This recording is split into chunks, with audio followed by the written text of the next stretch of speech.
I knew if I took enough out, I'd find that 10. Little tearing down the engine.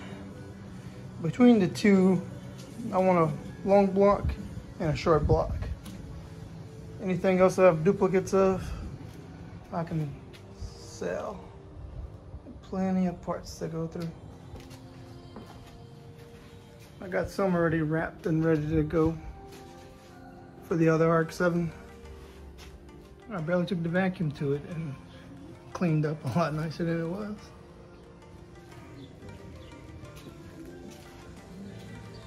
Now that's balance.